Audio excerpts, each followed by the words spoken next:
Bonjour, qu'est-ce qui s'est passé exactement dimanche dernier et que faire dimanche prochain?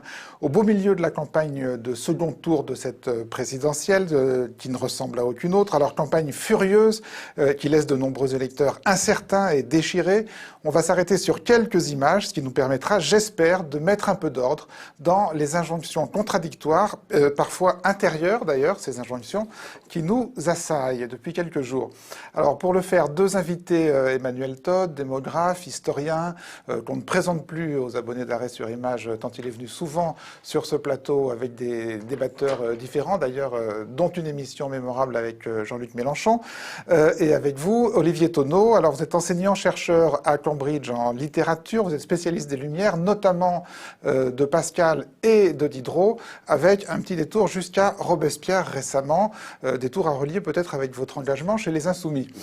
Alors, et si vous êtes ici, c'est parce que vous êtes l'auteur de deux notes de blog publiées sur Mediapart le lendemain et le surlendemain du premier tour, donc à 24 heures d'intervalle. La première note s'appelait était destinée, adressée aux pompiers pyromanes qui ont voté Macron, et le lendemain, une note indiquant que vous alliez voter Macron au deuxième tour. Donc, on va en parler en détail.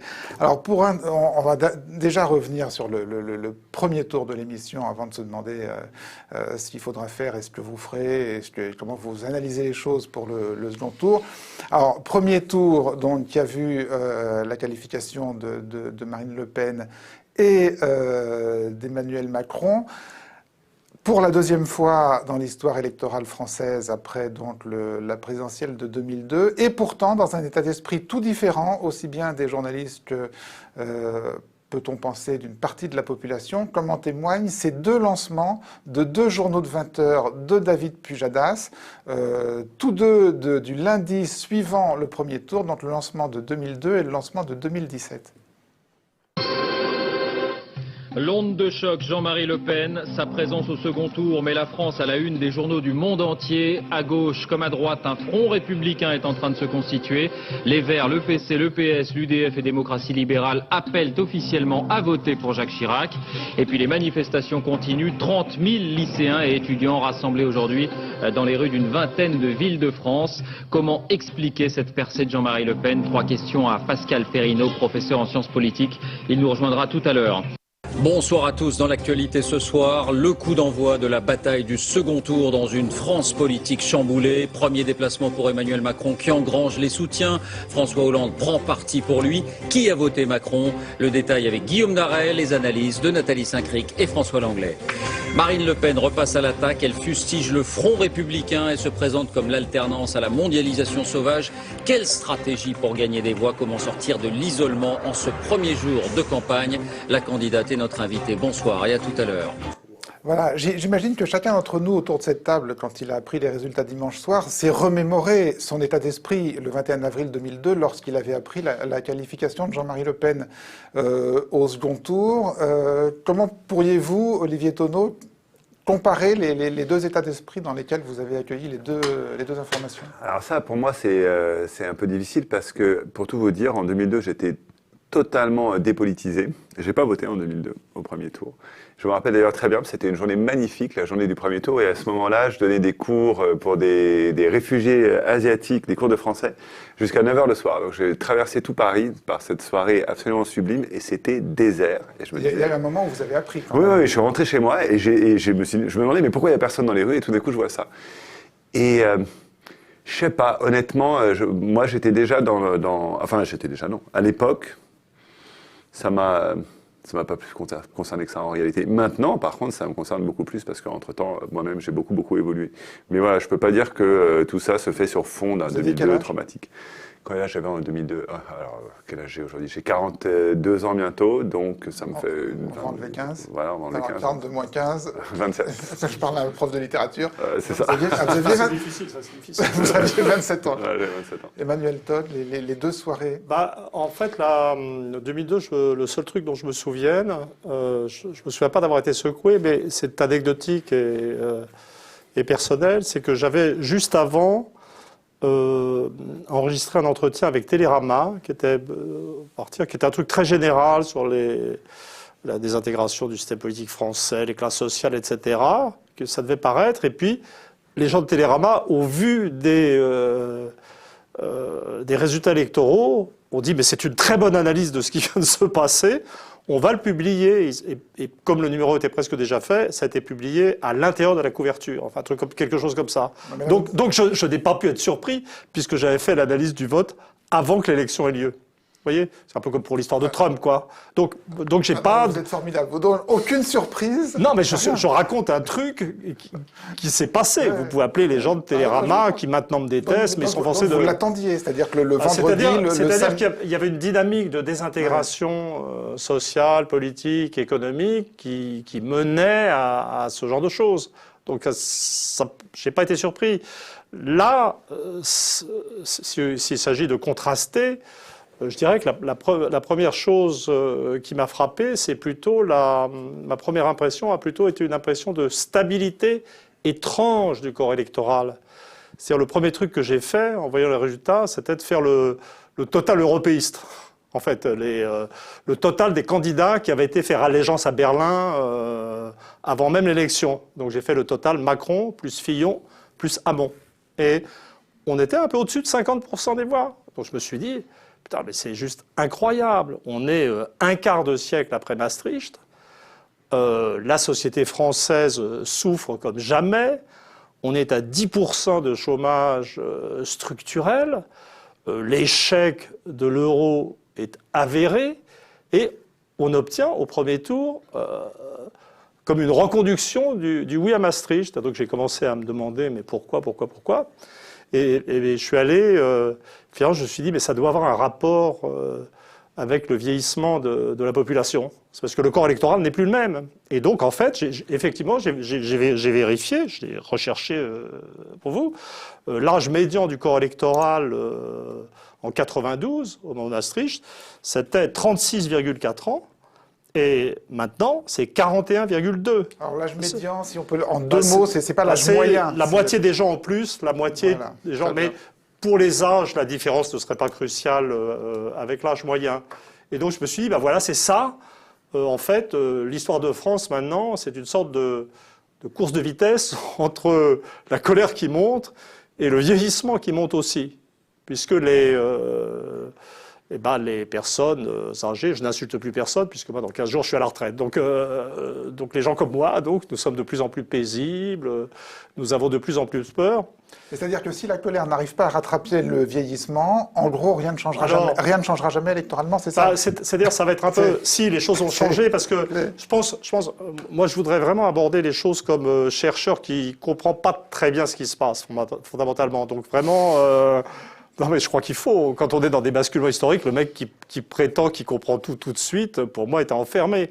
Et donc là, par exemple, sur les vieux, j'étais beaucoup amené sur les vieux, parce que quand on s'était parlé au téléphone pour l'émission, j'avais commencé à hurler, comme moi-même étant un peu vieux et commençant à être sourdingue, je parle trop fort dans mon téléphone, et donc j'avais commencé à expliquer ce vieillissement du corps électoral, etc.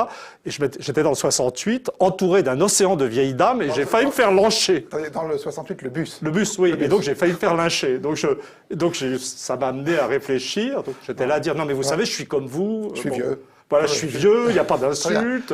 Bon, mais alors, quand même, c'est plus compliqué que ça, parce que le Brexit, en Angleterre, il a été voté par des personnes âgées. C'est pas vrai que les jeunes ont voté massivement pour Remain, les jeunes se sont surtout abstenus en Angleterre. Mais il y a des pays où les gens âgés vont dans un sens politique qui bouleverse les choses. Ça serait la même chose pour Trump. Après, attention, parce que sur le vote des personnes âgées pour le Brexit, on a trop vite analysé le Brexit comme étant un vote exclusivement d'extrême droite.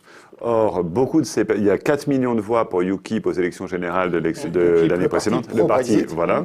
Et il y a 13 millions de personnes qui votent le Brexit. Donc il y a quand même 9 millions d'écart. Or, ces personnes âgées dont vous parlez, c'est aussi des électeurs du Labour, du Old Labour, qui a toujours été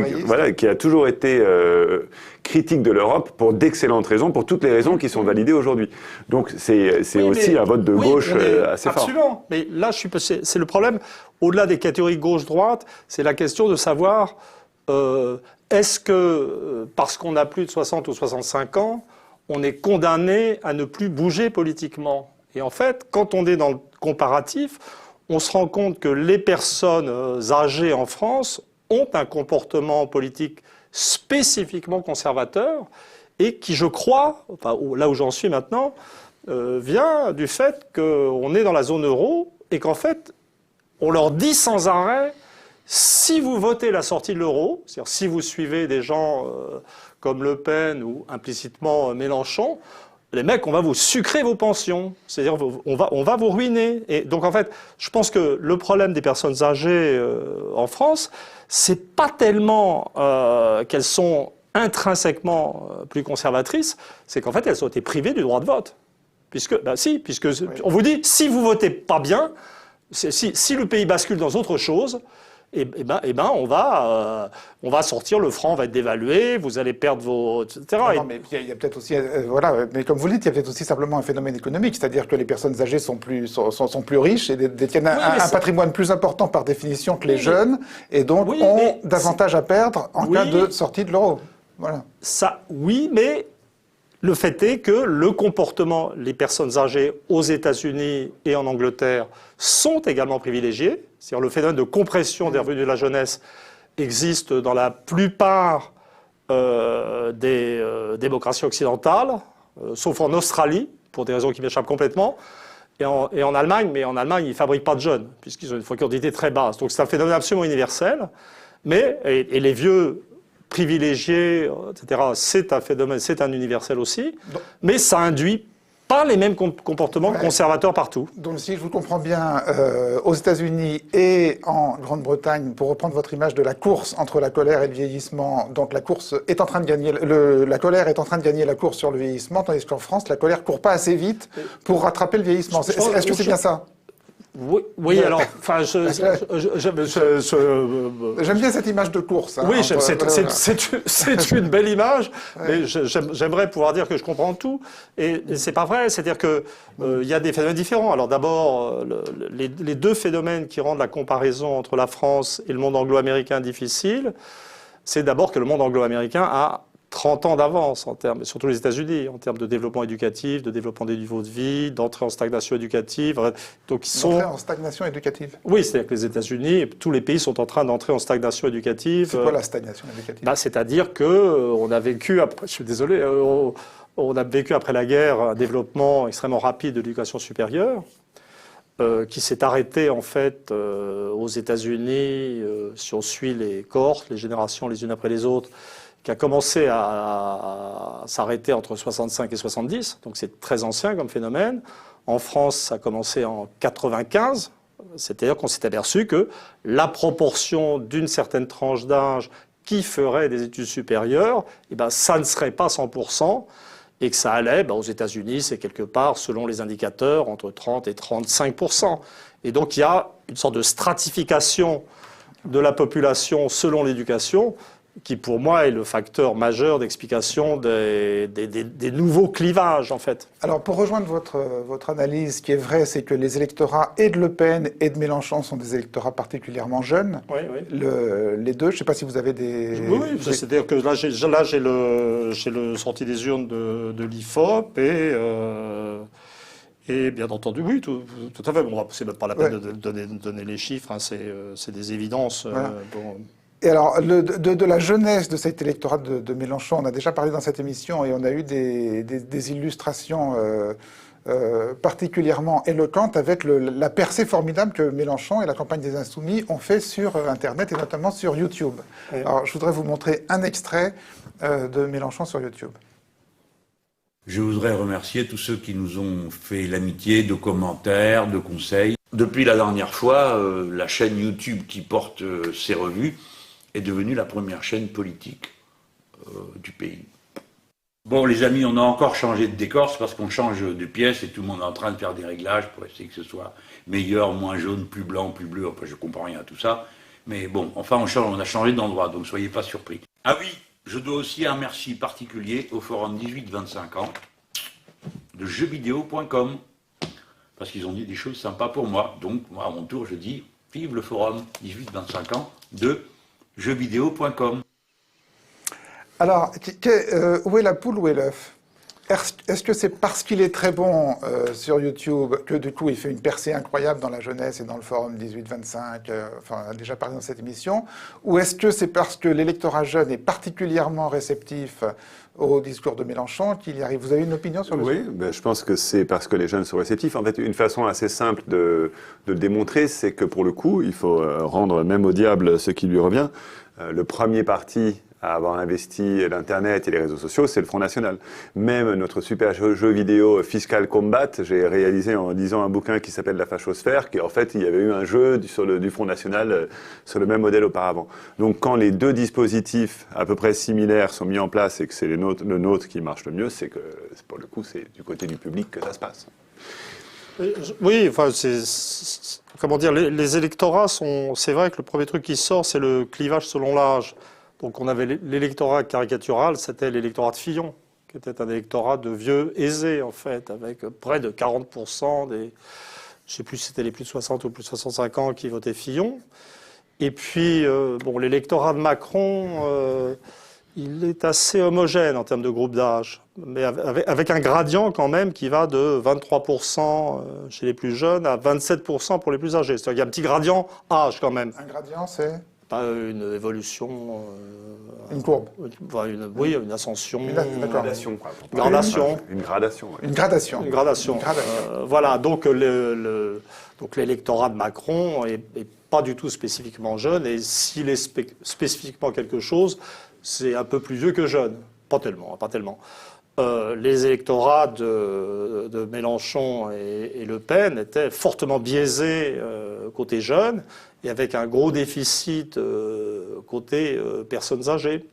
C'est très... Mais moi, ce qui me fascine, en fait, j'étais un peu, honnêtement, le soir des élections, j'ai voté Mélenchon quand même, pour situer les choses.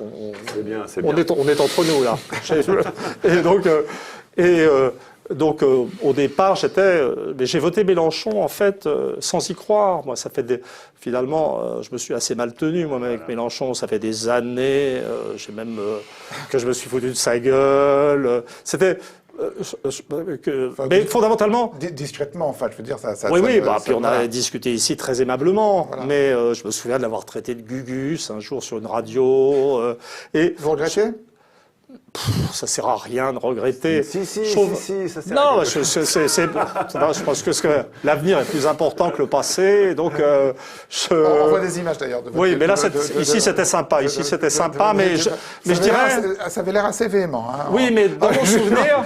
Juste par les images. Hein. Non, mais dans mon souvenir, Mélenchon avait été plus sympa avec moi que je l'avais été sympa avec lui. C'est Oui, le il avait souvenir été que j'en garde. très Il sympa avait avec été vous. très sympa avec moi. Bon, Mais j'explique. Donc, en fait, fondamentalement, moi, j'étais dans le truc, il faut sortir Sarkozy, Mélenchon, ça divise la gauche, etc. J'étais dans des trucs comme ça. Et surtout, j'y croyais pas. Moi, j'ai un truc d'ancien militant communiste. Je m'intéresse qu'aux gros partis. C'est-à-dire, je pense qu'il faut être efficace. Je suis pour le vote utile. Et j'étais quand même dans l'idée, et justement, parce que c'était une époque où l'électorat de Mélenchon, c'est des gens comme moi, des gens en cours de retraite de la politique, c'était un électorat. J'ai rien contre les gens âgés, je peux plus, mais j'y croyais pas. Il était autour de son 11% en permanence, et comme j'avais l'impression que ça menait nulle part, j'allais au plus simple. Et là, ensuite, quand je me suis plongé dans les résultats, je sais pas comment dire, au lendemain, alors qu'il avait perdu, j'ai mesuré une sorte d'énormité électorale de ce qui s'était passé. Est-ce que je peux dire quelque chose là-dessus ? Je pense que là, il y a quelque chose de très très important qui ne... La question, c'est pas seulement chacun fait son mea culpa et on remet les comptes à zéro. C'est vrai que personnellement, ça fait plusieurs années que moi je suis d'accord avec Mélenchon tout le temps. J'étais pas un militant, hein, c'est à peine maintenant, après la défaite, que je commence à rencontrer un peu les gens de la campagne, mais donc ça fait longtemps que je suis d'accord avec Mélenchon, que j'ai ce blog où en général mes positions rencontrent les siennes. Ça fait moins longtemps que c'est un blog explicitement militant pour Mélenchon. Et quand j'ai commencé à être explicitement militant, c'était en partie parce que j'avoue que j'étais très frustré par la réticence d'énormément d'intellectuels à prendre position pour Mélenchon. On avait quand même l'impression... Donc vous venez d'avoir une explication. Mais alors je développe parce que c'est important. Et j'avais souvent le sentiment... Non, mais c'est pas ça l'enjeu vraiment. J'avais quand même l'impression que pour beaucoup d'intellectuels qui par ailleurs se pensent comme extrêmement radicaux, Mélenchon, ça restait le gros rouge qui tâche. Et donc, ça serait quand même sale de mettre les mains dans un truc populiste, etc. Pourquoi c'est important tout ça? Parce que mine de rien, donc tous ces gens, ils ont raté le coche, puisque quand même, il y a quelque chose qui aurait pu passer si on avait eu plus de gens derrière nous. À mon avis, ce qui nous a manqué, c'est précisément cette validation dans la classe moyenne qui était le devoir de tous ces intellectuels et ils ne l'ont pas fait. Mais maintenant, ce qui est important, c'est qu'aujourd'hui, quand on s'interroge par exemple sur pourquoi Mélenchon n'a pas donné de consigne, on ne peut pas comprendre ça. Voilà, mais alors, je finis quand même. Pour comprendre ce que fait Mélenchon maintenant en ne donnant pas de consigne, il faut précisément comprendre ce que c'est que la France insoumise, parce que si on ne comprend pas ce que c'est que la France insoumise, on ne peut pas comprendre pourquoi elle ne pouvait pas accepter de consigne. On va y venir aux consignes, mais on reste une seconde sur le premier tour quand même, on n'a pas terminé sur le premier tour. Moi, j'ai admis à de multiples reprises dans ma vie que j'étais pas doué dans le jugement sur les individus, donc je prends toutes les critiques avec bienveillance. Par contre, mon domaine de compétence, c'est les corps électoraux. Et je trouve que ça vaut la peine de revenir. C'est pas parce qu'il n'a eu que 19,5%, en vérité très près du Front National, si on réfléchit 2 minutes. Je veux dire qu'il faut faire comme si c'était terminé et faire comme parce qu'on a ce deuxième tour. Et ben alors voilà. Alors d'abord, en 2012, il avait eu il avait fait 11%, 11,1%. Là, il a fait 19,6%. Ça fait une croissance de 8,5%. Le Pen était à 17,9, elle est à 21,3, donc elle a gagné 3 et quelque chose. C'est-à-dire que le véritable phénomène électoral de cette présidentielle, et quoi que soit le deuxième tour, c'est le succès de Mélenchon. Donc moi, je ne parlerai pas de défaite. Vous voyez, c'est-à-dire, je trouve que vous êtes un mélenchoniste mou. Non, c'est exactement l'inverse. Moi, j'ai le zèle des néophytes. Mais non. Parce que vous êtes dans un truc, il faut reconfigurer la gauche. Ce qui est bien, c'est les équilibres de population. Nous, on veut les gagner pour changer les choses. Et donc, on a perdu. Quand on analyse, je trouve que ça devient... Donc, on dit toujours, le thème, c'est de dire il y a plusieurs France maintenant. Et c'est vrai que le pays est habité par des forces centrifuges. En fait, l'électorat se désintègre. Les primaires ont montré ça. Donc, les socialistes de gauche se sont fait plaisir en nommant Hamon et Revenu universel, Fillon à droite, etc.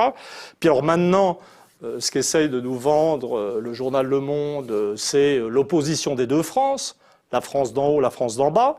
Elle existe, cette France d'en haut et cette France d'en bas. C'est-à-dire que quand on se place sur le plan sociologique... Alors je voudrais qu'on voit, parce qu'on a fait Adèle Bello a fait un graphite, là. Mais comment ça quand même? Vous en doutiez? Bon. Alors, pour qu'on comprenne, nous avons donc les structures de l'électorat de Mélenchon, de Macron et de Le Pen. Alors, en bleu, c'est les cadres, en rouge, les professions intermédiaires, en orange, les employés, en vert, les ouvriers, en violet, les retraités. C'est-à-dire qu'en allant de gauche à droite, on descend socialement, on est bien d'accord. Donc, c'est pas sympa pour les retraités. Hein. Oui, alors en plaçant les... oui, vous avez raison d'ailleurs. Alors en plaçant évidemment les retraités comme catégorie à l'écart. Je peux vous conseiller aux gens qui regardent d'oublier les retraités dans leur lecture du truc. D'accord. Alors on oublie le violet. Alors qu'est-ce qu'on voit sur Mélenchon? On voit que... Non, il faut commencer par l'opposition Macron-Le Pen, ce qu'on va vivre au deuxième tour. Alors, ce qu'on voit, c'est quelque chose qui est très polarisé socialement. C'est-à-dire que Macron... c'est effectivement le candidat de la France d'en haut, des centres-villes. Il y a cette grande poussée bleue sur la gauche. Hein.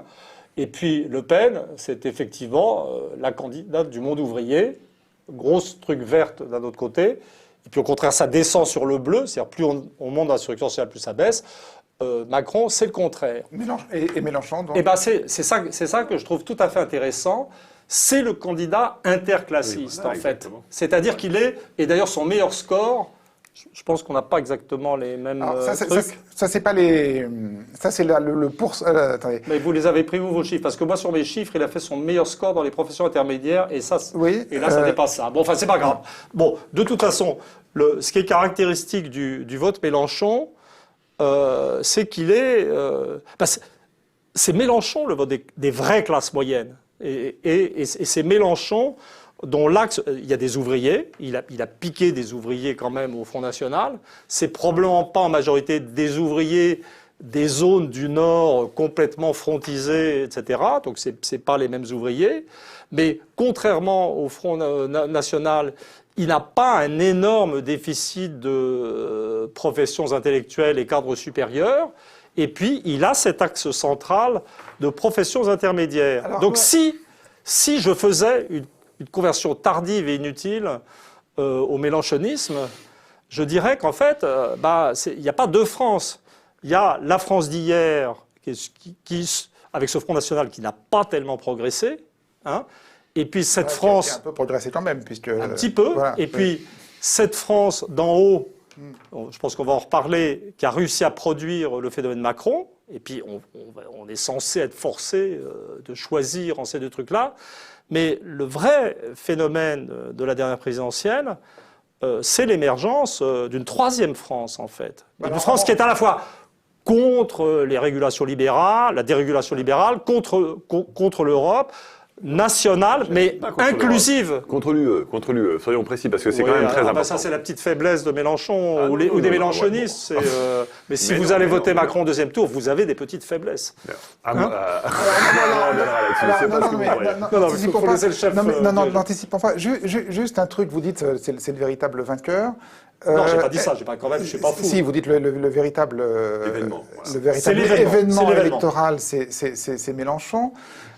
Mais est-ce que les chiffres et les répartitions expliquent tout? Je veux dire, est-ce qu'il n'y a pas simplement dans le succès de Mélenchon une équation personnelle de Mélenchon? Je suis désolé de le dire aux insoumis qui détestent qu'on jette des fleurs au chef, mais enfin, je veux dire, il y a quand même une éloquence, il y a quand même un personnage, il y a quand même une... Je peux dire quelque chose là-dessus, du coup. Ça, c'est quelque chose de vraiment intéressant, parce que cette histoire de la personnalisation, du tribun, du fait qu'on serait comme ça... C'est faux? Non, c'est pas que c'est faux. En fait, j'y ai réfléchi depuis un moment, parce que d'un côté, ça m'agace quand on dit ça, parce que ça nous fait passer pour des ahuris, alors que pour moi, les vrais ahuris, c'est ceux qui votent pour un type comme Macron. Et d'un autre côté, c'est vrai, moi, par exemple, j'adore Mélenchon. Voilà, je l'ai jamais rencontré par ailleurs, mais j'adore Mélenchon. Je sens que ça va venir. Et on va bien voir. Et du coup, finalement, j'ai fini par réfléchir à, faut pas avoir peur des émotions. C'est-à-dire que, effectivement, Mélenchon génère des émotions. La vraie question, c'est de savoir quelles émotions. Et à mon avis, ce qu'on ressent quand on est vous allez voir pourquoi ça fait une quadrature du cercle. Ce qui fait que les insoumis adorent leur leader, c'est justement le fait que, il fait appel à leur intelligence, ils parlent de façon complexe, etc. Et donc, ils se sentent respectés. Dans le « il fait appel à leur intelligence », il y a le mot « il ». Oui, bien sûr. Mais il y a le mot « intelligence », mais il y a le mot « il ». C'est-à-dire, selon vous, et en faisant appel à votre intelligence, selon vous, est-ce qu'il peut y avoir un mouvement des insoumis sans Mélenchon? Eh ben, c'est ce qu'il faudra voir. Mais oui, bien sûr, il faut. C'est évident que ça sera pas facile. C'est pas qu'il fait appel à l'intelligence, même si quelque part il y a ça. C'est qu'il parie sur l'intelligence. C'est-à-dire que l'intelligence est déjà là. Si l'intelligence est déjà là, eh ben, il faudra évidemment trouver quelqu'un pour porter la parole. Mais tant qu'il y a une parole à porter, normalement, on doit pouvoir trouver un porte-parole. Moi, dans les Insoumis... Vous en voyez? Oui, alors moi, je vais vous raconter une anecdote idiote. J'avais une petite amie on s'est séparés et elle s'est mise avec un type petit et chauve. Et quand j'ai rencontré... C'est Paris. Quand j'ai rencontré le bonhomme, elle m'a dit, tu sais, quand son chien meurt, il faut toujours prendre un chien d'une autre race, parce que sinon on regrette toujours le précédent. Et pour moi, pour Mélenchon, c'est un peu la même chose. C'est-à-dire que c'est quand même des grandes chaussures à remplir. Il nous faut quelque chose de complètement différent. Je devrais peut-être pas dire ça à la télé, mais encore une fois, je connais personne, ça n'engage que moi. Mais Charlotte Girard, par exemple, la coordinatrice du programme, déjà c'est une femme, bon. Elle a un style complètement différent, elle est extrêmement brillante. Moi, je me dis, voilà, il y a plein de gens qui pourraient prendre les places, mais ça, c'est... Voilà. Là, honnêtement, vous parlez comme si Mélenchon n'existait déjà plus. Ça, c'est vrai, on verra bien, c'est son choix. Il aura 70 ans à la prochaine. Oui, Trump, à quel âge? Oui, c'est vrai. Non, mais est-ce une référence? C'est une référence démographique. Oui. Je veux dire, donc voilà. Et alors, une dernière chose, moi, ce qui m'a vraiment... ayant vu cette analyse du corps électoral et une vision d'une France à la fois inclusive, comme dit mon copain Thomas Guénolé, et puis de gauche, d'une sorte de révolte démocratique de gauche, qui est un truc assez nouveau. Je veux dire, le vrai phénomène, je me suis rendu compte que ça, la France, c'est le premier, ça a échoué au stade actuel, mais c'est...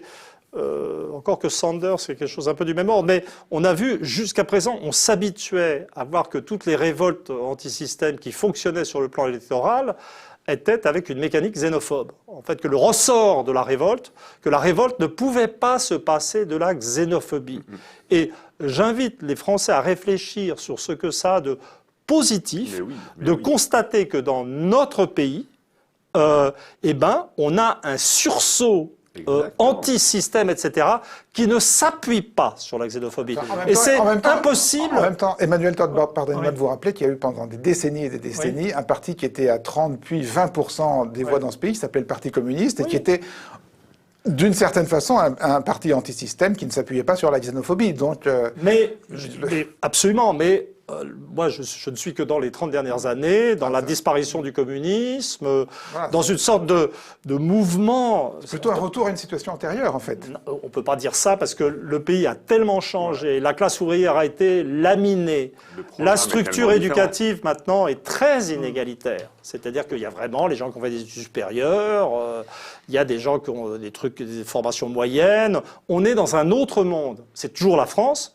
C'est toujours l'Hexagone, il y a des traditions, il y a des tempéraments qui sont là, mais vraiment la morphologie sociale, industrielle est différente. Alors, on a vu apparaître... c'est le zèle des néophytes, je suis désolé. Alors non, mais juste à propos de l'Hexagone, parce qu'on a fait l'analyse par âge, on a fait l'analyse par catégorie socio-professionnelle. Alors évidemment, on ne peut pas faire l'économie non plus d'une petite analyse par la géographie, par la répartition géographique des électorats. Alors vous nous avez apporté des cartes. Attendez, non, est-ce qu'on peut revenir d'abord sur la première, voilà, sur celle-ci. Donc ça, c'est la carte des candidats arrivés en tête du premier tour. Donc, en rose, nous avons Macron. Les départements... C'est la vieille carte du Parti Socialiste en deuxième tour. Hein. Je veux dire, moins les zones ouvrières du nord de la France. Alors, en rose, Macron. En bleu sombre, Marine Le Pen. En bleu roi, Fillon. Et en rouge, Mélenchon. En orange, Mélenchon. Où on note d'ailleurs qu'il y a 3 départements français dans lesquels Mélenchon arrive en tête, qui sont l'Ariège, la Dordogne et la Seine-Saint-Denis.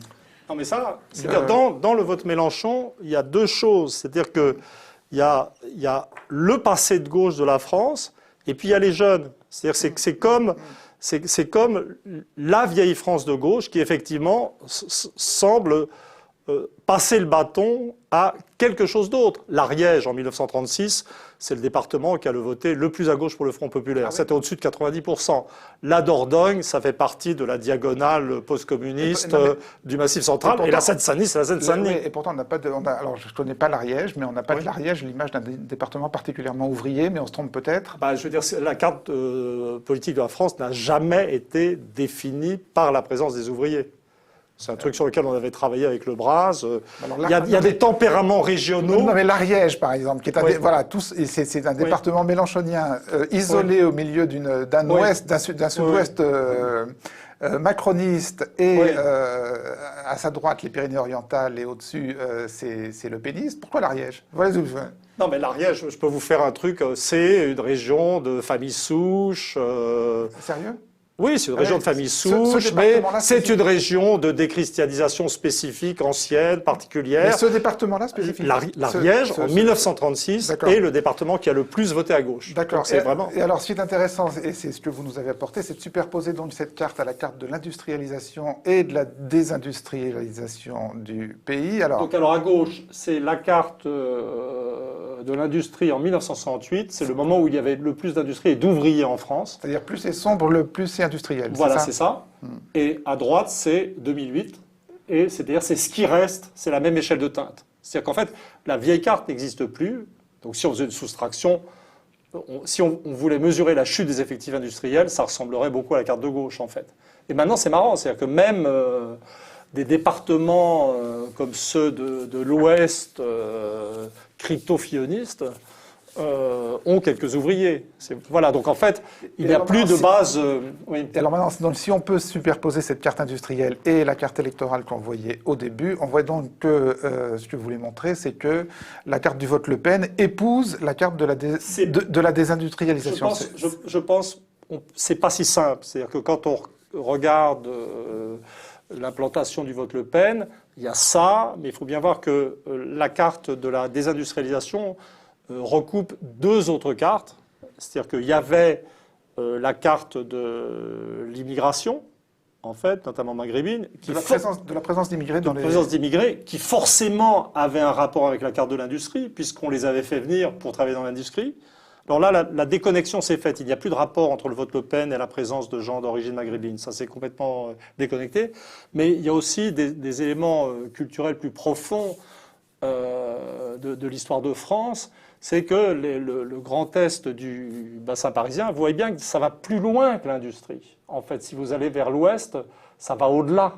Alors, vous parlez de quelle carte, là? Je parle du carte de domination Le Pen. Oui. Vous voyez, ça va plus loin que l'industrie, en fait. C'est parce que l'ensemble du bassin parisien, et jusqu'à la Loire, était une zone de structure familiale très égalitaire, entre garçons et filles, d'ailleurs, pour l'héritage. Et en fait, ce sont les régions qui ont fait la Révolution française.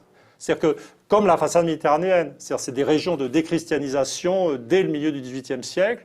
Et l'un des paradoxes de la situation politique en France, c'est que les terres privilégiées, enfin pour moi, d'implantation du Front National, finalement, c'est pas tellement celles qui ont été industrielles, c'est pas faux, mais le paradoxe, c'est que le Front National, anthropo-sociologiquement, est plutôt dans la continuité de la Révolution française. Mais le Front National, oui, c'est les gens qui pensent en termes d'égalité.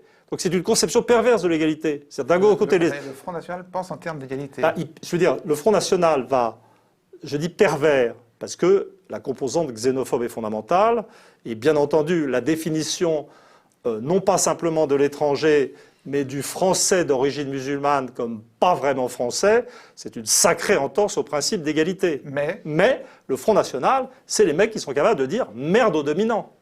C'est-à-dire, comme ça se faisait à l'époque de la Révolution française. Donc c'est une sorte de perversion. Vous parlez des électeurs ou des dirigeants? Je parle des électeurs. Et donc, pour moi, le vote Front National, depuis longtemps, apparaît comme une sorte de perversion du principe égalitaire. Dans une dimension, il va resté égalitaire, c'est la possibilité de s'opposer, c'est la France d'en bas. Et puis, c'est une perversion parce que c'est comme s'il y avait cette prise d'appui, en fait, de ce qui reste d'égalitarisme, qui doit se définir contre un autre extérieur, étranger, un peu comme la démocratie américaine s'est définie contre les Noirs. Vous voyez?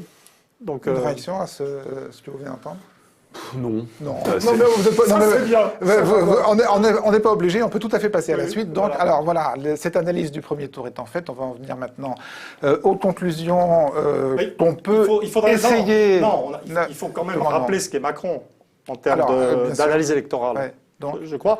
Macron, quand on regarde sa carte électorale, c'est une carte à deux composantes. C'est-à-dire qu'on voit ce truc de... Alors ça ne se voit pas sur les départements. Sur les départements, on voit juste cette implantation à l'ouest, qui, je m'excuse de le dire, c'est la vieille carte du PS au deuxième tour.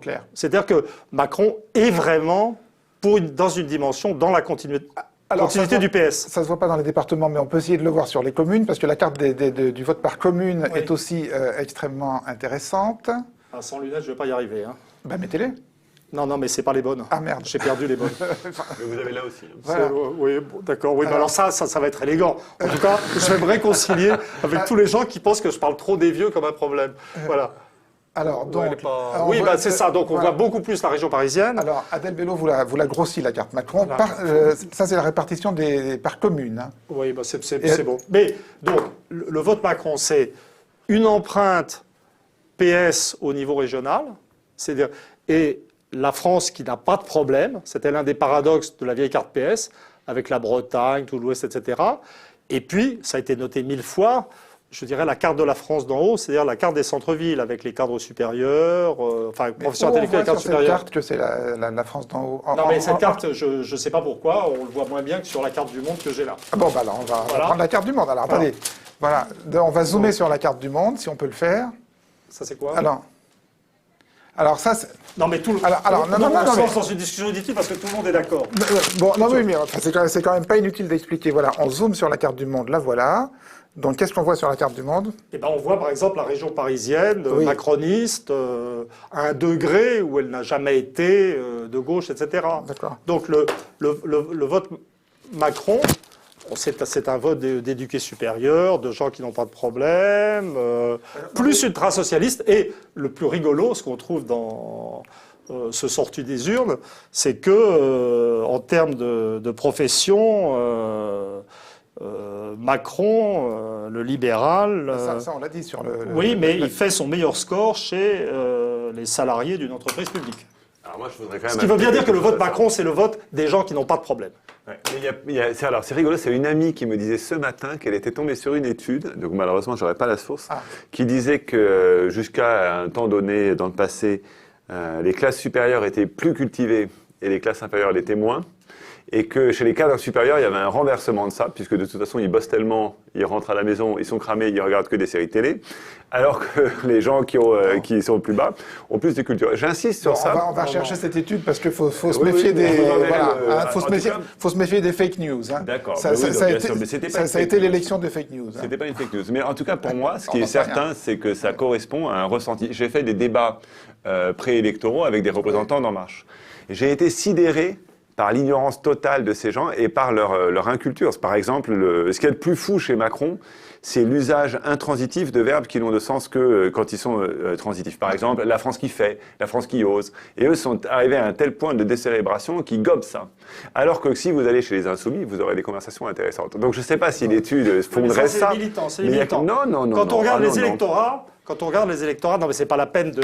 Il faut savoir identifier et accepter l'ennemi de classe tel qu'il est. Que l'ennemi de classe soit bête, c'est important. Mais non, je veux dire le pourcentage des gens qui ont un diplôme supérieur au baccalauréat, il va être de qu'est-ce que ça veut dire 31%.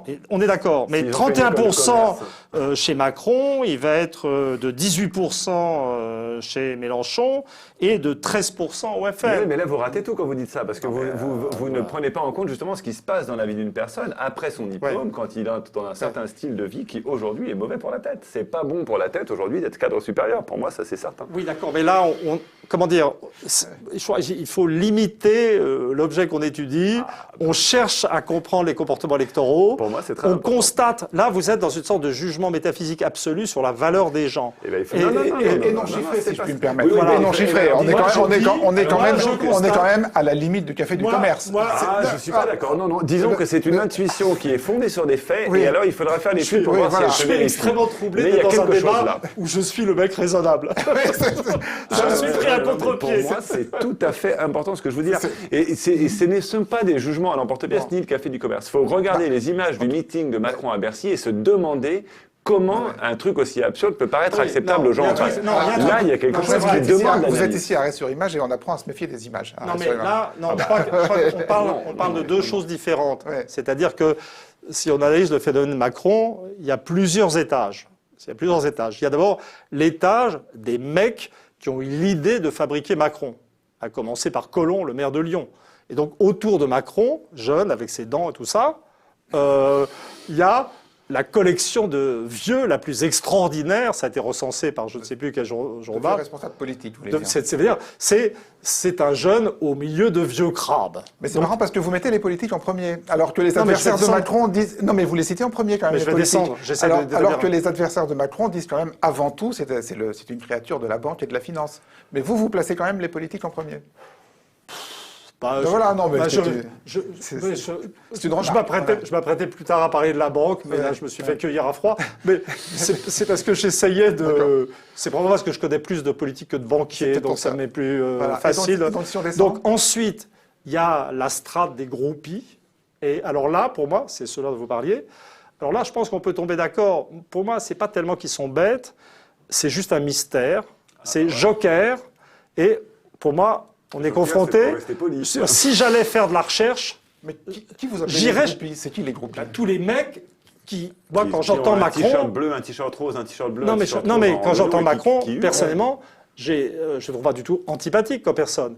Mais je l'ai jamais entendu dire quelque chose d'intelligent. Voilà. C'est un mec d'un conformisme, mais à côté, Hollande. Et plein d'originalité. Je veux dire, c'est la version la plus absolue du conformisme eurolibéral. Donc il y a ça, et il y a des types qui sont autour, des groupies, qui trouvent ça extraordinaire. Donc là, Alors, à ce stade, je m'adresserai pour comprendre à des psychiatres. D'accord, très bien. Et Alors, c'est un problème de vide social.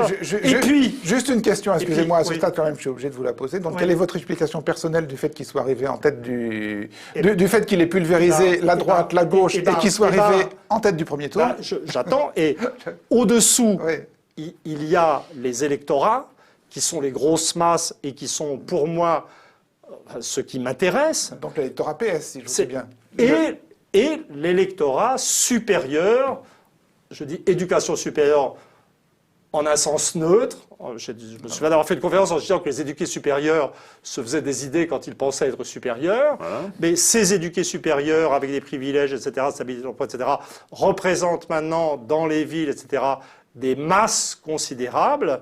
Et c'est ce qu'on appelle, en général, la France d'en haut. Vous voyez, donc et donc ça existe. Et ce que je trouve tout à fait extraordinaire, et ce qui est tout à fait spécifique de cette élection, c'est que finalement, les phénomènes de domination tels qu'ils sont, ils existent depuis un bon moment. Je veux dire, de toute façon, la politique, a priori, elle ne change pas. On est dans l'eurolibéralisme, on est dans l'euro, on va faire les ajustements en flexibilisant le marché du travail, on va taper sur les jeunes, on va dire aux vieux de se tenir tranquille.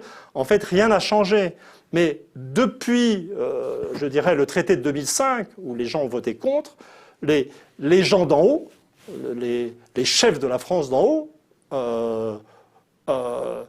avaient des masques. C'est-à-dire que l'attention était détournée. C'est-à-dire qu'avec Sarkozy, c'était on tape sur les immigrés ou sur les musulmans. Quand Hollande a été élu, il a été élu en disant « Mon ennemi, c'est la finance ou l'argent ». Quand on y pense maintenant, c'est à péter de rire. Il était élu avec un problème de gauche. Et là, ce qui est caractéristique de cette élection, c'est que la France d'en haut arrive nue avec son candidat et dit au corps électoral « Non, c'est l'eurolibéralisme, c'est comme on fait, et nous n'avons pas de masque. Nous ne tapons pas sur les immigrés. Nous ne prétendons plus être de gauche. C'est fini tout ça. C'est une véritable... C'est ce que là, j'aurais appelé, c'est la révolte des élites à la française. Enfin, en même temps, Macron, alors ne prétend pas être de gauche, mais ne prétend pas être de droite non plus. Je veux dire, non mais, alors est-ce que c'est pas une nouvelle forme de masque, le ni droite ni le ni droite ni gauche de Macron? Non, mais maintenant on dit haut bas. Haut bas, c'est-à-dire c'est haut bas, c'est la France d'en haut qui veut régner sans phare. C'est pour ça que ça tangue. Et alors moi j'insiste que c'était pas du tout le café du commerce à mon avis, ce que je vous disais tout à l'heure. Mais pour analyser ça, il faudrait lire Christophe Dejour et tous les textes sur l'idéologie managériale, etc.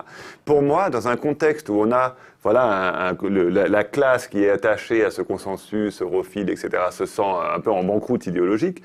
Macron, c'est le type qui promet de faire l'opération du super manager où on va rien changer aux structures, mais on va créer un état d'esprit qui font que les gens seront contents d'être là. C'est le rôle du manager dans une grosse boîte, c'est-à-dire tout le monde bosse jour et nuit, mais en fait, c'est un énorme team building.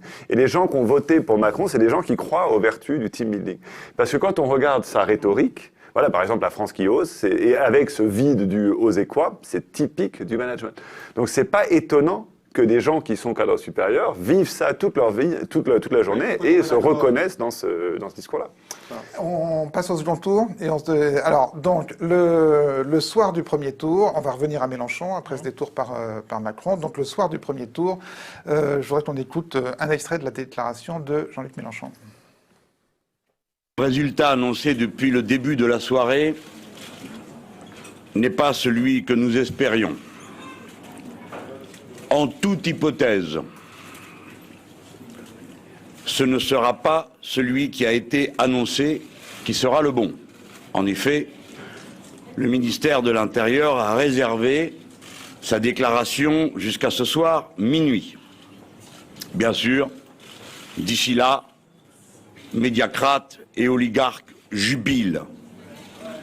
Rien n'est si beau pour eux qu'un second tour entre deux candidats qui approuvent et veulent prolonger les deux les institutions actuelles, qui n'expriment aucune prise de conscience écologique ni sur le péril qui pèse sur la civilisation humaine, et qui, les deux, comptent s'en prendre une fois de plus aux acquis sociaux les plus élémentaires du pays. Je n'ai reçu aucun mandat des 450 000 personnes qui ont décidé de présenter ma candidature pour m'exprimer à leur place sur la suite. Elles seront donc appelées à se prononcer sur la plateforme et le résultat de leur expression sera rendu public. Alors, donc, ce soir-là du second tour, et pour ne parler que de Mélenchon lui-même et pas de ses porte-paroles qui sont sur les plateaux de télé, une équivalence absolue est tracée entre les deux finalistes. Position expliquée quelques jours plus tard par une des porte-paroles des Insoumis, Raquel Garrido. Nous avons l'oreille des dégoûtés de la vie politique. Nous devons préserver ce lien avec les dégoûtés et ça implique de ne pas aller se mettre tout de suite en photo, ou même jamais d'ailleurs, avec les dégoûtants. Et je crois que parfois à Paris, les gens ne se rendent pas compte, ces gens ne se rendent pas compte à quel point ça énerve tout le monde leur attitude. Ces injonctions parisiennes énervent tout le monde, ça braque même, et je me demande même si ça fabrique pas du vote FN. Et position immédiatement contrebattue, alors de manière très forte et quasi unanime, par la quasi-unanimité des journalistes, éditorialistes, chroniqueurs de l'audiovisuel public et privé. C'est exactement le même raisonnement, pardon de la référence historique, que celui qu'employaient les communistes contre les sociodémocrates allemands à l'entre-deux-guerres. Il ne faut pas être aux côtés des sociodémocrates qui luttaient contre le nazisme, parce qu'au fond, ils étaient pires que les nazis. On a vu ce que ça a donné. Avec Emmanuel Macron, les Insoumis ne partagent rien ou presque rien. De lui, ils détestent tout. En revanche, ne leur en déplaise, les Insoumis partagent avec le Front National des positions cousines sur l'OTAN, la Syrie, la Russie, l'Europe, la retraite à 60 ans, le protectionnisme, le dégagisme, la haine des médiacrates et des oligarques, la confusion de Macron et de Hollande, l'ambition d'être les candidats du peuple, le rejet des traités de libre-échange, etc. Seulement, c'est le FN. Et aux yeux d'une majorité d'Insoumis, le FN, c'est le diable, c'est le mal absolu, c'est le grand méchant parti raciste. De sorte que ce qu'on présente comme une alternative impossible entre le caribe libéral et la Scylla xénophobe est en réalité l'impossible aveu d'une convergence réelle avec les idées de la seconde. Et c'est donc cette convergence, comme vous dites, cachée, qui explique selon vous la prudence de Jean-Luc Mélenchon qui donc refusait de donner des consignes de vote dimanche? À mon avis, oui. Alors, Olivier Tonneau, c'est la position de Mélenchon. D'autres porte-paroles l'ont exprimé de manière très différente. Alors, toute une gradation. Enfin, je veux dire, certains appelant explicitement à faire barrage au Front National. Certains disant qu'ils vont, allant plus loin dans l'explicite, en expliquant qu'ils vont même voter Macron, ce qui est d'ailleurs votre cas, on va en parler. Mais d'abord sur cette équivalence absolue tracée entre, en gros, le libéralisme et le post-fascisme. Je ne sais pas comment les appeler tous les deux. Eh bien, en fait, ce qui est drôle, c'est que moi, je ne l'ai pas compris comme ça. Mais alors, je vais vous faire l'exégèse de la déclaration de Mélenchon, selon moi, et je peux me tromper, puisque, encore une fois, je ne le connais pas, je n'ai pas d'accès à des informations privilégiées.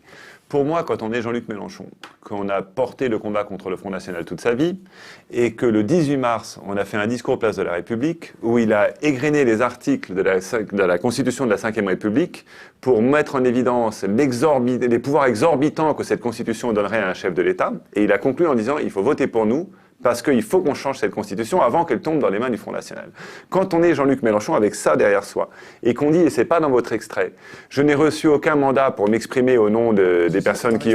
Oui, non, mais par contre, il manque la suite. Chacun sait en conscience où est son devoir.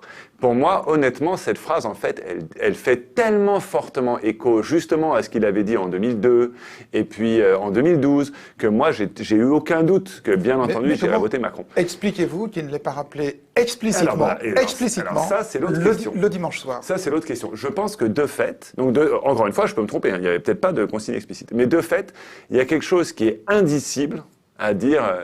je vous appelle à voter Macron. C'est indicible parce que ce qui s'est passé et ce qui a orchestré l'arrivée de Macron au pouvoir est intolérable.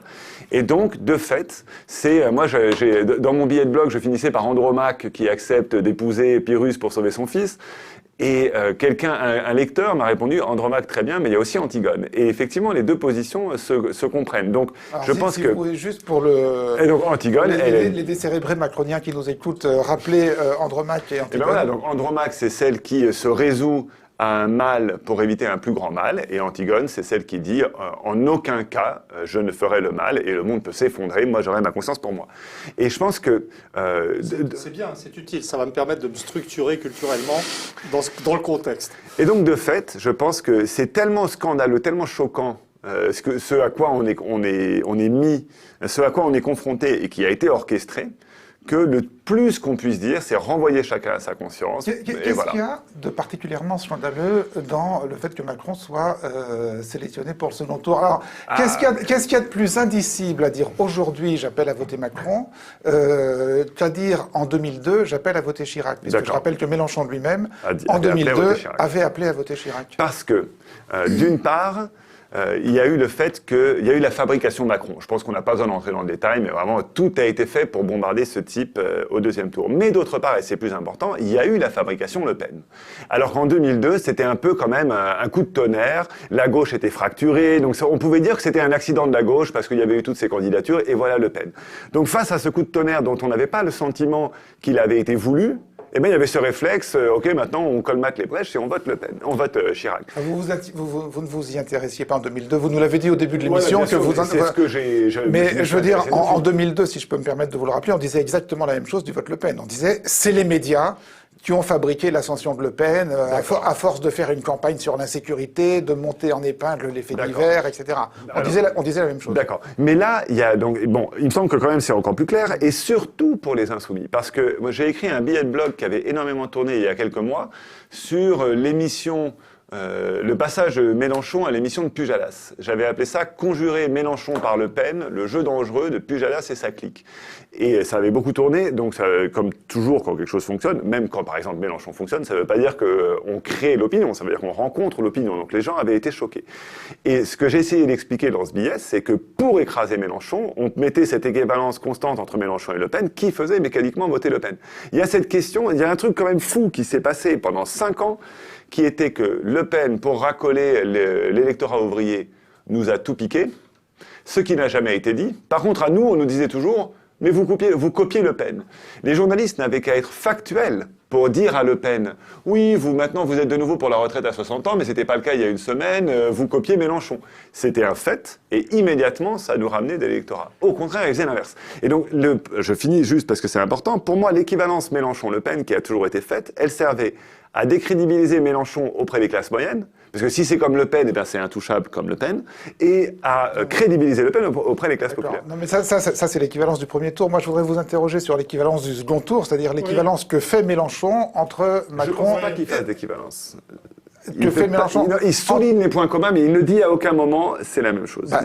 Il n'introduit à aucun moment l'idée qu'il y a une différence. En tout cas, dans ce discours du dimanche soir. Dans ce discours du dimanche soir.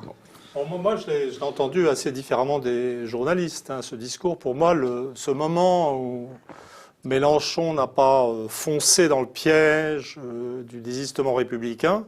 Pourquoi c'était un piège ? Parce que c'est la routine, c'est le système, c'est ce qu'on attend des gens. Puis avec l'injonction à s'aligner et finalement à renier tout ce pourquoi on se bat sous prétexte qu'un péril politique terrible nous menace. Et moi... Au moment où il a fait ça, de mon point de vue, Mélenchon est vraiment devenu un homme d'État. Et un recours qui le restera, parce qu'il a refusé la routine habituelle. Alors, c'est pas votre interprétation, je n'en sais rien. C'est ce que j'ai voulu, c'est ce que j'ai voulu entendre, parce que je crois que c'est vraiment des élections très nouvelles en un sens, mais pas sur le plan de la répartition des forces. La seule chose vraiment nouvelle, c'est l'émergence de la France insoumise et de Mélenchon. On l'a vu dans les statistiques. Le Front National a très peu progressé. De l'autre côté, il y a eu une sorte de mue, c'est-à-dire une sorte de coming out de gens qui n'en pouvaient plus de se raconter qu'ils étaient de gauche et socialistes, alors qu'en fait, ils étaient des gens de la France d'en haut. Alors, mais en refusant le piège... Mais quand même, le système électoral dans lequel on vivait, c'était... Il y avait un parti inacceptable, le Front National, et il l'est toujours. C'est pour ça qu'il n'y a pas aucun problème. Le vote Front National est inacceptable. Et puis les autres étaient à des degrés divers acceptables. Mais là, en fait, dans cette élection, c'est qu'on a eu une sorte de... Tout le monde attendait à ce que le Front National se normalise, mais en fait, on a vu une multiplication des candidats inacceptables. D'abord, on a eu Fillon, qui est devenu inacceptable pour des raisons en apparence accidentelles, mais qui ne le sont pas, sur la corruption des classes supérieures et quelque chose qui existe. Et Macron est inacceptable, peut-être parce qu'il est d'origine bancaire, peut-être parce qu'il est eurolibéral, mais surtout parce qu'il est d'origine bancaire. Oui. Vous vous rendez compte de la manière dont vous parlez? Et d'origine bancaire, on dirait que vous parlez de son ethnie. Ou de sa nationalité, et d'origine bancaire. Non, arrêtez, je suis d'origine juive, faut pas Non, déconner, mais pas lui, donc c'est pas... Je parle d'origine sociale, originaire du système bancaire. Donc, si quand on regarde sa biographie, lui personnellement, non. Il est passé par la banque après avoir fait des études, mais il n'est pas issu de la haute bourgeoisie bancaire. Oui, mais voilà. je veux dire, on parle de métier, on parle de groupes environnants. Vous ne cherchez pas trop loin. C'est le mot origine. Si ça vous intéresse, j'avais un arrière-grand-père qui a fait sa carrière dans la banque. Voilà, donc c'est pas pour des raisons. Bon, voilà. Donc il y a. Et d'ailleurs, je disais, ça n'est pas tellement ça, si mes souvenirs sont exacts. C'est pas tellement ça. Et d'ailleurs, tout à l'heure, vous m'aviez reproché de ne pas mentionner la banque. Donc maintenant, vous me reprochez de la mentionner. C'est quand même une double injonction un peu, un peu serrée, là, quand même. Mais c'est qu'il sort d'un gouvernement auquel il a participé, qui a assuré une augmentation du taux de chômage de 25%. Il nous promet la même chose. Il a été faire allégeance à Berlin. C'est-à-dire qu'il arrive en nous garantissant que ça va continuer et qu'on doit se soumettre. Donc il est, pour moi... Emmanuel Todd, vous nous dites le Front National c'est inacceptable, Marine Le Pen c'est inacceptable, vous nous dites Macron c'est inacceptable. Est-ce que vous établissez, vous personnellement, une équivalence, un signe d'égalité entre ces deux inacceptables? Absolument. Sans aucun problème, et que je résumerai, j'essayais pour moi-même de me résumer les choses. Moi, j'ai toujours été sur une ligne patriotique de gauche, avec des désaccords avec le style de Mélenchon. J'ai théorisé sur le protectionnisme. Moi aussi, je me suis fait piquer toutes mes idées par le Front National, et j'ai été dans ces situations. Mais c'est pas moi qui les copie, c'est eux qui me copient, donc je connais tout ça par cœur. Il y a peu de temps, j'ai traité l'électorat du Front National de raciste dans le journal du dimanche. Mais si vous voulez, pour moi, signe égal, parce que si vous voulez, c'était très intéressant cette histoire sur Andromaque et Antigone. Pour moi, c'est vraiment avoir des questions d'utilité sociale, c'est vraiment devenu une question de choix moral. C'est-à-dire que voter Front National, c'est voter xénophobe. Pour moi, ça ne fait aucun doute. Et quand je dis xénophobe, je suis poli, parce que le mot qui me vient à l'esprit, c'est raciste. Mais ça serait techniquement incorrect dans un contexte français. Mais pour moi, voter Mélenchon, c'est l'acceptation de la servitude. Macron. Pardon, excuse-moi. Voilà, bon, là, on ne fera pas au montage, mais voilà. Voilà, vous l'avez corrigé, excusez-moi. Pour moi, voter Macron, c'est l'acceptation de la servitude. C'est-à-dire la soumission, effectivement, pour le coup, à un système de pouvoir téléguidé par les inspecteurs des finances, la haute administration, le système bancaire, dans un état d'esprit de soumission absolue à l'Allemagne, avec l'idée que ça va continuer, et on n'accepte pas le racisme et on n'accepte pas la servitude quand on est un vrai Français. Alors, expliquez-nous, je ne vais pas vous demander si pour vous aussi il y a un signe égal, puisque vous avez répondu sur le blog, vous avez dit non, il n'y a pas de signe égal et j'irai voter Macron. Pourquoi, selon vous, n'y a-t-il pas de signe égal? Alors, d'abord, je pense qu'il faut reposer le problème. Cette histoire de signe égal, c'est pas la bonne façon de penser les choses. Je vous dirai, moi, ce que j'en pense à la fin, mais ce qui m'intéresse là, c'est de vous expliquer ce que j'ai compris, en fait, de l'abstention, de la volonté de s'abstenir que j'ai découverte, beaucoup plus massive que je ne l'anticipais chez les Insoumis. En fait, et chez Emmanuel Todd. C'est rigolo. Moi, je découvre que je suis absolument pas tout seul. Quand je vois les lycéens dans la rue qui disent ça, je me dis, ah, putain, pour une fois, je suis pas isolé, c'est génial. Petite minorité de lycéens. Alors, quelques centaines de lycéens. C'est-à-dire, pour être clair, beaucoup moins des lycéens, mais beaucoup moins de lycéens qu'en 2002. En 2002, il y avait des dizaines de milliers de lycéens qui défilaient en disant non au Front National. Aujourd'hui, on a quelques centaines de lycéens. Mais admettez que ça ressemble beaucoup au début d'un basculement d'attitude historique. J'en sais rien. Alors, si vous le savez, vous êtes très fort, moi j'en sais rien. Alors, je reprends. Voilà. Donc, vous avez noté quelque chose qui était remarquable, si on en croit les études d'opinion durant la campagne, c'était le changement dans les priorités des Français. Et à la fin, tout d'un coup, avant le chômage, avant l'insécurité, avant tout ça, il y avait les institutions. Et ça, c'est remarquable parce que j'ai été surpris, moi, quand Mélenchon mettait en avant la 6ème République et la Constituante, je me disais, waouh, ça pose quand même les choses à un niveau assez haut d'abstraction. Enfin, moi, j'ai pas vu ça dans les déterminants de vote. Hein. Dans les déterminants de vote, j'ai vu number one, le chômage. Ah ben c'était sur BFM, alors je me rappelle plus quand, mais bon, bref, admettons. En tout cas, je le prenais simplement comme si on peut rechercher, parce que je crois que j'ai vu passer dans Le Monde un graphique sur les déterminants du vote. Voilà, si vous le cherchez, il y a la référence, j'ai écrit un article sur la France Insoumise pour le New Statesman, c'est dit dans l'article, il y a un lien vers l'étude en question. Mais peu importe, c'était simplement un point d'entrée pour vous dire quelque chose, qui est que dans la France Insoumise et dans ses sympathisants, en fait, les gens sont bien au-delà de la question est-ce qu'un gouvernement Macron ou un gouvernement Le Pen, est-ce que c'est la même chose? Pour moi, c'est évident que c'est pas la même chose. Quand même, faut pas tout mélanger. Macron n'est ni islamophobe, ni homophobe, ni antisémite, ni contre le droit à l'avortement. Mais ce que les insoumis contestent, c'est l'État profond. C'est ça qui revient constamment. C'est-à-dire qu'ils disent, mais que ce soit Macron ou Le Pen à la tête de l'État, la police, elle agira de la même façon. Que ce soit Macron ou Le Pen, on se fera gazer dans les manifestations de la loi El Khomri de la même façon. Et donc, et vous-même, qu'est-ce que vous en pensez personnellement de moi, je vous avoue que, par exemple, une chose très frappante, puisque maintenant j'ai plein de contacts plus ou moins virtuels, plus ou moins réels, insoumis, c'est beaucoup de personnes issues des minorités ou appartenant aux minorités visibles qui me disent « je m'abstiens ».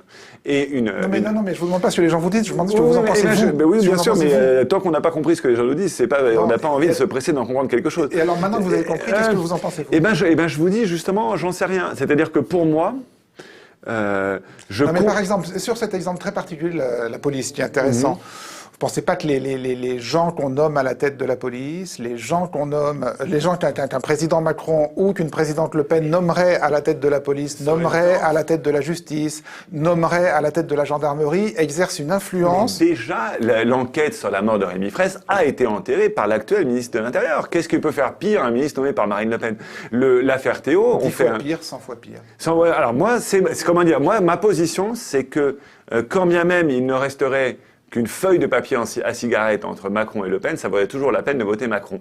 Mais je n'arrive à l'acter réellement, et c'est ce que j'explique dans mon deuxième billet de blog, que parce que je me sens, depuis cette élection que j'ai vécue vraiment comme une violence, je me sens tellement en guerre de toute façon contre les médias pour faire court, etc., que pour moi, mon vote est dénué de tout enjeu symbolique. J'ai l'impression que les gens qui ne veulent pas aller voter Macron, c'est parce qu'ils refusent de se soumettre à des injonctions qui sont effectivement dégueulasses, ou parce qu'ils se posent la question, comment est-ce que ça légitime Macron, plus ou moins 76% ou 56%. Moi, je n'ai plus rien à faire de tout ça. C'est-à-dire qu'on a construit la France insoumise, qui est très indépendante dans la façon dont elle s'exprime, dans la façon dont elle se construit. Tout ce qui compte, c'est qu'on pousse ça et qu'on détende ça.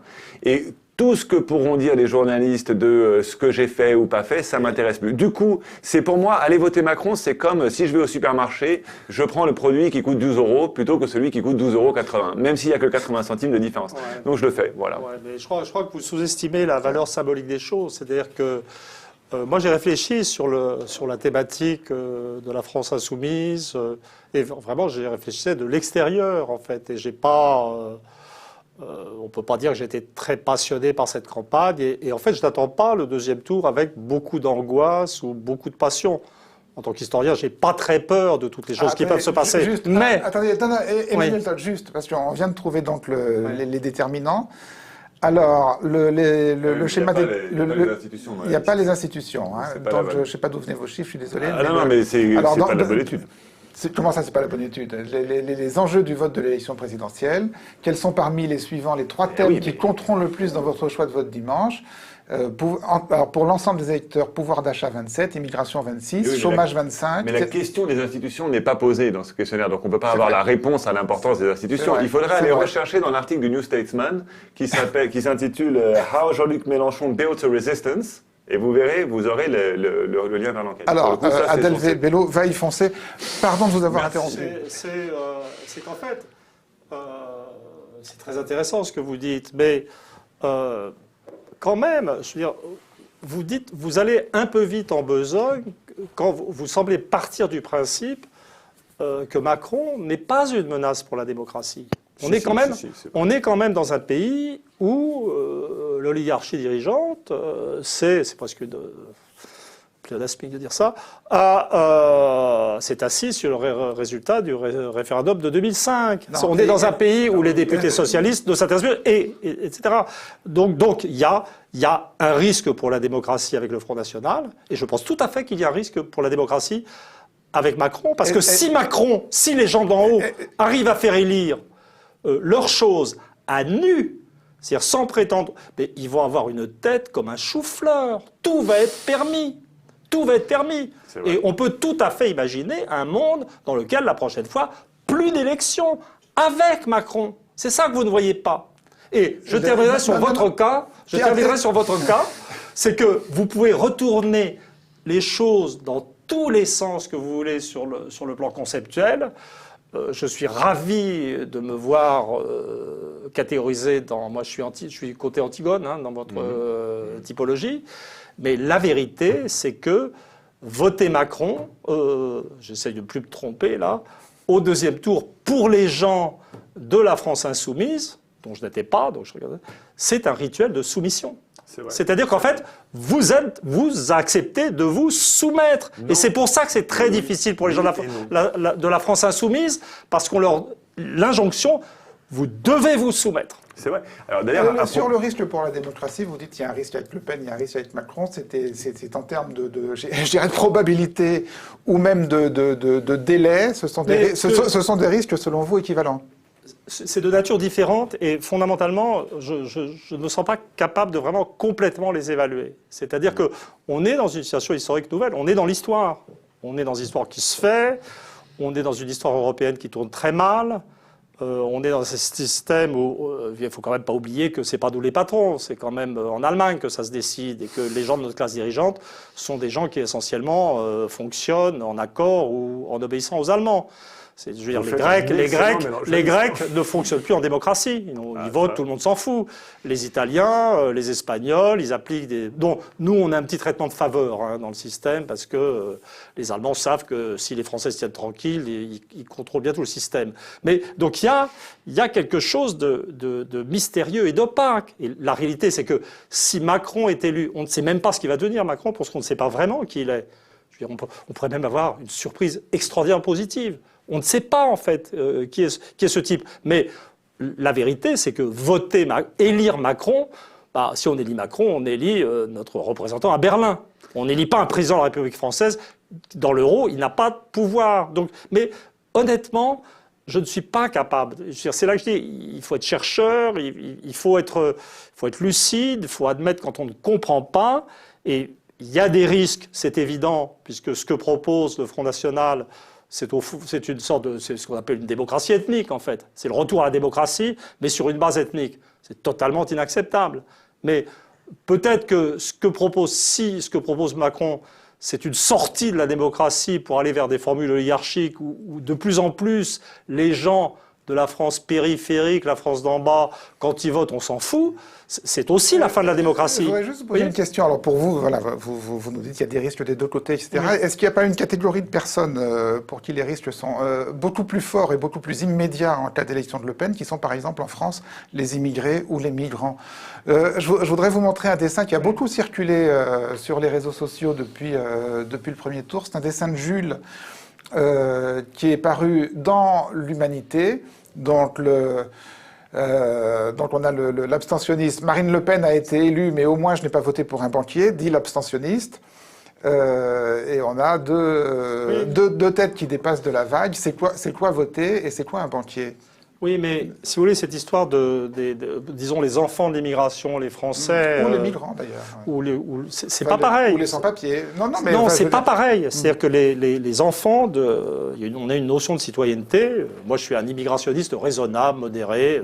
Je pense qu'on a le droit d'avoir des frontières, que c'est bien d'avoir une certaine quantité d'immigrés. Bon, je me suis personnellement fait carboniser pour avoir défendu les Français d'origine musulmane avec mon dernier bouquin, là, sur Charlie. Donc mon âme est pure. Mais justement, dans ce bouquin, ce que j'expliquais, c'est que la soi-disant attitude sympa des socialistes et des macronistes, en fait, puisque là c'est la même, vis-à-vis des enfants d'immigrés, c'est pas tellement évident. Parce que d'un côté, ils vont dire oui, c'est pas bien Le Pen, c'est pas bien des xénophobes, c'est pas bien de blablabla, encore qu'ils sont rentrés dans un discours laïque vraiment pénible, etc. Mais ils vont faire quand même les politiques économiques avec l'euro qui vont détruire les enfants d'immigrés. C'est-à-dire que le Parti socialiste, c'est le parti qui a commencé la politique du Francfort, c'est le parti qui a conçu l'euro, et en termes socio-économiques objectifs, c'est le parti qui a le plus contribué, je veux dire, au freinage de l'assimilation des immigrés en France, à la destruction de plusieurs générations issues de l'immigration. Et Macron, il va se faire photographier à Sarcelles en disant on vit bien à Sarcelles. Apparemment, bon, voilà. Mais c'est le mec qui, président, probablement, va continuer la politique de destruction de la France d'en bas, une France d'en bas qui comprend les Français d'origine lointaine et les gosses d'immigrés. Vous faites même une différence entre deux formes de violence, l'une qui serait économique et l'autre qui serait plus directement xénophobe. Mais honnêtement, ce dessin, justement, il trahit quelque chose qui ne va pas du tout, parce que la façon dont les réfugiés sont traités aujourd'hui sous un gouvernement socialiste, c'est vraiment abominable. Je ne me rappelle plus le chiffre de combien on a accueilli de réfugiés. C'était quoi? Oui, mais je me rappelle même. C'est dérisoire. C'était dérisoire. Alors voilà, on est quand même entre le dérisoire et le zéro. C'est quand même terrible. Et de la même façon, on est entre le dérisoire et le renvoi brutal, beaucoup plus brutal sans doute qu'il ne l'est aujourd'hui. Oui, mais alors justement, mais c'est quand même là qu'est toute la difficulté, parce que par ailleurs, le Burkini. Honnêtement, dans le genre hystérie collective fascisante, ça se posait là quand même. Et du coup, le problème, c'est justement ce qui est intolérable à beaucoup de gens, et notamment à beaucoup de gens des minorités visibles, toutes les personnes dont vous dites que pour elles, la vie sera plus difficile sous Le Pen, en quoi je vous rejoins, c'est qu'elles ont quand même le sentiment qu'en votant Macron, on leur demande d'absoudre, de laver blanc un système qu'elles haïssent comme étant déjà un système... voilà, on parle de racisme d'État tout le temps. Je ne sais pas si moi-même j'emploierais cette expression, mais c'est quand même quelque chose qui existe. Oui. Donc voilà, elles ont le sentiment, je ne sais pas si elles ont le sentiment, vous parlez de la visite de Macron à Sarcelles hier. Il se trouve que j'ai vu les images qui étaient diffusées par l'équipe de Macron qui les a diffusées. Je veux dire, Macron a reçu dans la population de Sarcelles, dans la population mélangée de Sarcelles, un accueil enthousiaste. Et je veux dire, et les raisons de cet accueil enthousiaste ne faisaient pas de doute, c'est parce que c'était le mec qui allait pulvériser Le Pen. D'ailleurs, voilà. Je voudrais répondre quand même. Je n'ai pas dit du tout que les gens étatais conscients de ce qui se passait. Non, mais c'est ce que nous dit Olivier Tonneau. Olivier Tonneau dit les gens issus de l'immigration. C'est à lui que vous parlez alors. Je dis certaines. C'est juste ça que je voulais. Parce que bien sûr, je reçois les deux messages. Certaines personnes qui disent surtout jamais Le Pen, et d'autres, mais c'est ce que j'ai noté parce que c'était ce qui était plus inattendu, qui disaient alors là, faut pas. Alors là, c'est Sarcelles. Mais je n'ai pas dit que la politique socialiste ou post-socialiste de gentillesse explicite à l'égard des Français de toutes origines, je n'ai pas dit que ça ne marchait pas. Je dis que ça met les gens dans un état de fausse conscience. C'est-à-dire ça les met dans une situation où ils pensent que les gens les défendent, alors que sur les plans économiques, les gens en question les détruisent. Vous allez vous abstenir ou vous allez voter blanc? Moi, je vais m'abstenir. Je ne vais pas me compliquer la vie.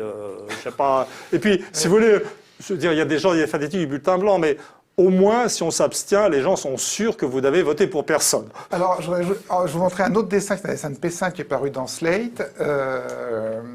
Donc voilà, on a tous les manifestants votons blanc, et le dernier ajoute, et croisons les doigts pour qu'on ne soit pas trop nombreux. Est-ce que vous nous garantissez que le dernier, là, c'est pas vous? C'est-à-dire que voilà, vous vous abstenez, mais est-ce que vous... Je vais vous dire...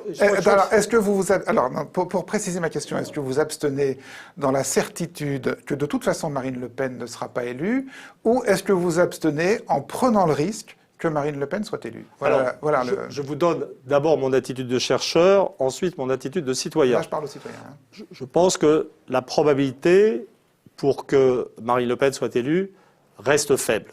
Et qu'il y a une sorte de panique chez les macronistes actuellement, parce que c'est comme s'ils avaient jeté le filet trop loin. C'est-à-dire qu'ils se rendent compte qu'ils ont tenté un super branco, on va se faire élire avec notre machin, nu, sans prétendre qu'on est de contre... Voilà. Et il y a une panique de ce côté-là, mais je pense qu'elle est exagérée. Mais si, je veux dire, Je m'en fous. Moi, je ne me soumettrai pas. C'est-à-dire, ça passe ou ça casse. C'est-à-dire, pour être clair, vous vous abstenez en prenant le risque. Ça ne me gêne pas du tout, mais c'est fondamentalement parce que je pense qu'on est au début d'une crise historique. Donc le problème de savoir si c'est cette fois-ci ou celle d'après est une question un peu secondaire. Et il est évident qu'avec 5 ans de Macron, on est quasiment... Vous voyez, c'est vraiment... Et je pense que la chose importante, au stade actuel, c'est que... Mais alors, attendez, non mais cet argument de toute façon maintenant ou dans 5 ans, ça change rien, j'ai du mal à le comprendre, moi. Ça veut dire quoi? Ça veut dire que de toute façon, comme on l'aura dans 5 ans, autant l'avoir tout de suite.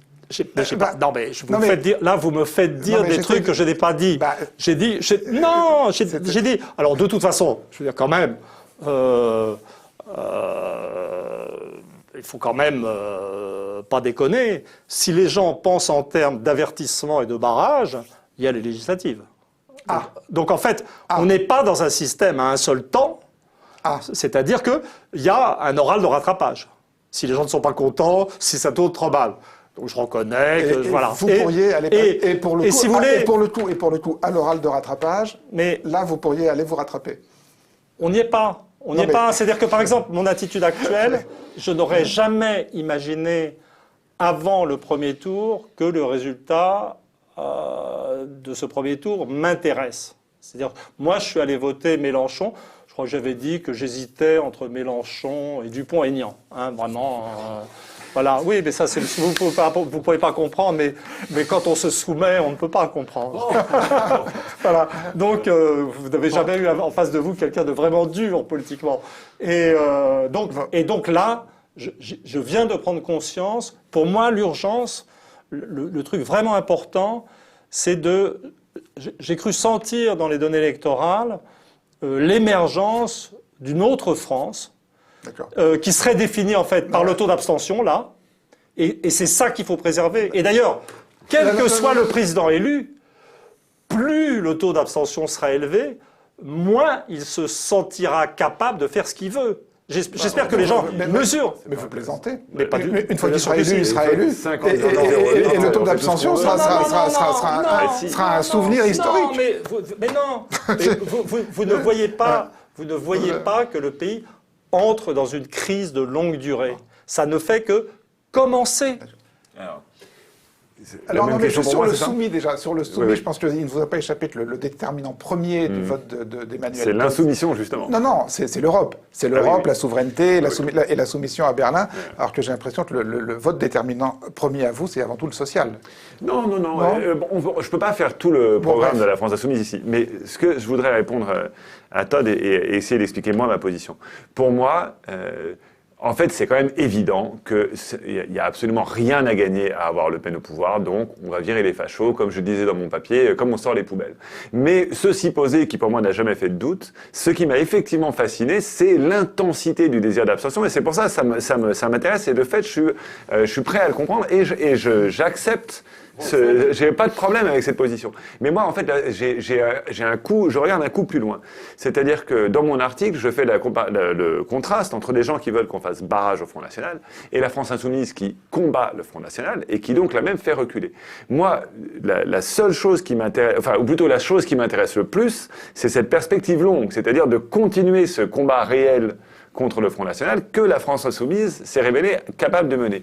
Donc, tout ce qui m'importe moi, c'est qu'il n'y ait pas de division interne à la France Insoumise. Je m'étais dit en arrivant ici que je ne voudrais plus, je ne dirais rien qui ressemble à un appel à voter Macron parce que, ok, Andromaque, Antigone, les deux vont. Finalement, la seule chose qui compte, c'est que chacun fasse cet acte sale que de toute façon il faudra faire, ou ça sera aussi sale de ne pas le faire quelque part, le 7, et après on repart. Voilà, pour moi, c'est tout ce qui compte. On peut tomber d'accord là-dessus. Alors là, vraiment, j'ai pas du tout de... Et ben voilà. Donc on est d'accord sur le fait qu'il faut préserver un acquis du premier tour et que chacun fait ce qu'il veut et donc vous votez Macron. Écoutez, on va sur cette note formidablement consensuelle. Voilà, c'est vraiment... Voilà, écoutez, merci à tous les deux d'avoir mené cette discussion tout à fait intéressante. Non, je voudrais dire quand même une dernière chose. Voilà.